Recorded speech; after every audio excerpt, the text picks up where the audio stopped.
So yes, the spiritual life is there is an invisible spiritual reality, and yes, demons do tempt us, and yes, sometimes demons can possess people. Absolutely, positively, very much convinced that when a person has some sort of really repetitive behavior they want to be done with, the demons are involved. Uh-huh. Person who has problems with porn, problems with fornication, um, problems with playing video games until they just about drop dead.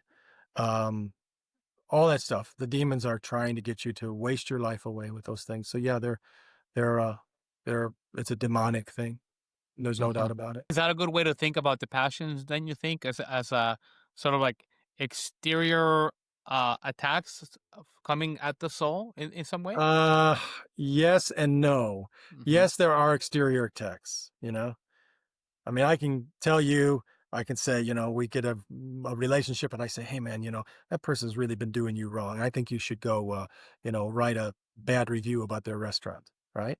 Mhm. And then you think about it, and I say, "Come on, man! I mean, they really screwed you over." And then you write about a review, which of course is bearing false witness, right? But I can only suggest it to you from the outside, right?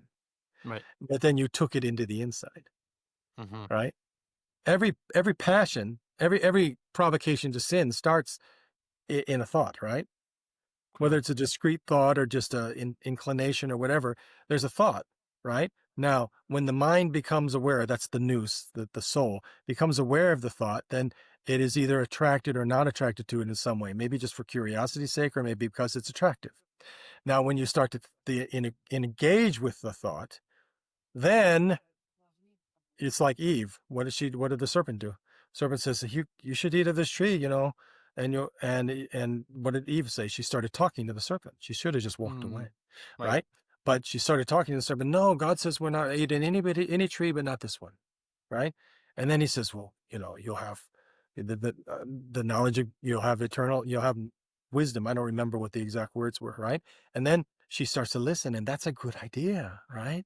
It's like, wow, I'll be more Uh, powerful, And then she looks at it, and she's attracted to the fruit because it's very beautiful, and then she eats it. So there's a four-step process.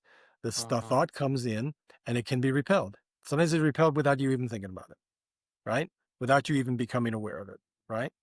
But then if you become aware of it, you have to definitely repel it, right? But if you don't repel it then and you start to think of it, you really high chance you're going to sin. And then, of course, then you can commit whatever else happens after that, either a Right. deeper thought or commission or something. I'll give you a story from a long time ago. Uh, this was so long ago, and I didn't really understand things, but God protected me. So I was working somewhere in Dallas, and I would go down a hill, and then I'd go up. Okay, and when I came up the hill, there was a sign like you'd expect, a road sign, advertising sign, and that sign was for a sexually related business, and it had a Mm. woman in a provocative, very suggestive pose, right? And I saw it the first time, and I was surprised by it, and it was attractive. And then I'm gone. And then I came back the next day, and as I'm going up the hill, I think my guardian angel said, Seraphim, you're going to see that sign. Don't look at the sign. So what did I do? I looked I think the sign was on the right, or I don't remember. But anyway, I looked the other direction, right?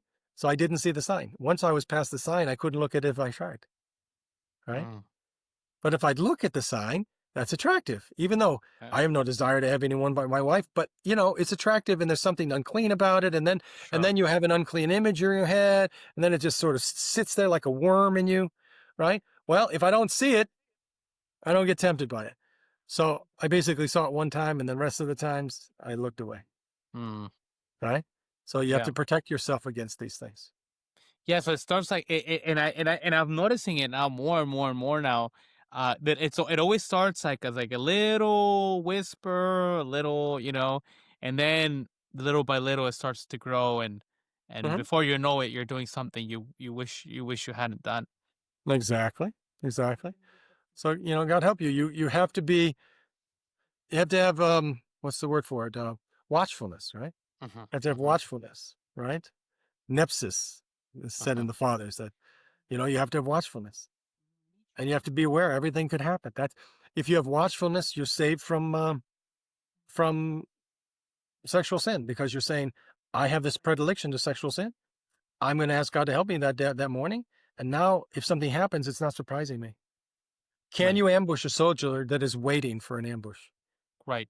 Right. Right. It's Right. not possible, right? He's ready Right. for you, right? As you come through the bushes, he shoots you, Yeah. right? But if he's not expecting an ambush, then he's surprised and he's dead.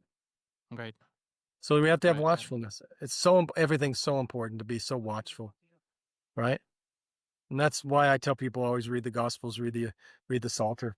To me, it's all there. It's all there, and the epistles and everything else. But the thing is, how much can you read? I Right. always read the Gospels. I always read the Psalter. I like to read the epistles and other parts of the Old Testament. Maybe not Numbers. It's kind of boring. It's all those numbers. Right. Right. you know, Four Yeah. Maccabees is a little boring. Yeah. The I beginning of think Maccabees is super exciting, but super exciting. yeah. Yeah. I don't think I've gotten there yet. So I actually was maybe halfway through the Old Testament, and then I spoke to Father Paul, and he's like, actually, it's better if you start at the New Testament because you won't be able to understand the Old Testament Exactly. unless you Yeah. read the New Testament. So I went to the New Testament, and I'm almost at. I think I'm almost at Revelation. Maybe I'm one book behind. So, but obviously, the thing is, I've also noticed like I'll read it, and then I'm trying to remember it later. I'm like, I don't really understand. It's like I think it's a thing I'm gonna have to keep reading over Well, and over and what do over you for the do? rest What do of you my do for a life. living? What do you do for a living? I'm officially I'm in like marketing basically. Okay. Yeah. Marketing has lots of jargon, has lots of statistics and everything else. Do Mm. you understand Yeah. that stuff? Yeah. Why? I do it all the time. Exactly. Yeah. Exactly. There's your answer. Yeah. There's your Yeah. answer. Yeah. Right? Mhm. So if you read the Gospels over and over again, they become, you understand them. Yeah. Yeah. I agree. Just keep reading, keep praying, keep trying, keep changing, and you'll start to understand them. People stop because it's hard to understand. Yeah. It's Yeah. really hard to understand. I feel I've actually struggled more to understand the New Testament than I did the Old Testament actually. Um, well, the Old Testament is simpler actually in many ways, right? Yeah. Yeah. I mean, there's nothing more complicated than the Gospel of John in the entire universe because the Mhm. depth of the Gospel of John is just infinite. Yeah. And then we're now in our catechesis, which by the way I'm publishing on our YouTube page.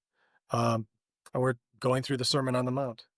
Yeah. We've had 3 sessions. We've just gotten through the Beatitudes. Hmm.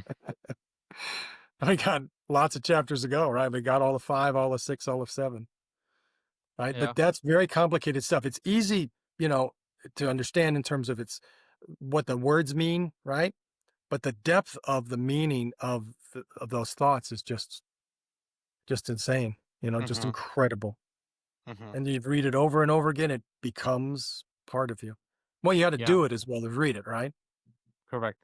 Right? Yeah, and I feel like every time I go back to any part of the Bible, I'll get when I think I sort of understand it, I'll go back and there's like another layer of Yeah, understanding, and excellent. then it's just Absolutely. always keeps going deeper and deeper and deeper and deeper. Exactly. But you just got to keep reading it, and that's how you get the deeper stuff. Yeah. You know? I Yeah. mean, and you need to learn, read commentaries and stuff. Blessed Mhm. Theophylact commentary is great for the gospel. Mhm. But I don't read it all the time that I read the gospel because I've read it several times.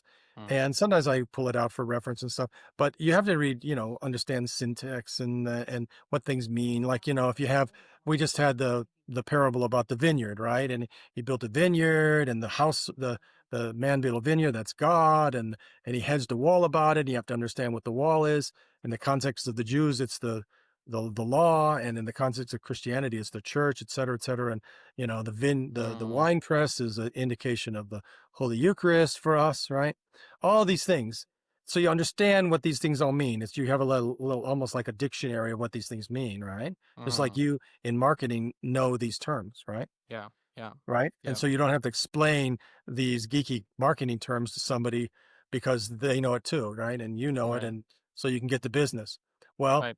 once you understand that stuff, then the depth of the parable or whatever else can come to you, Yeah. In right? all fairness, marketing is like a million times simpler than the gospel. But yeah, no. But I think what you're saying is definitely 100% true.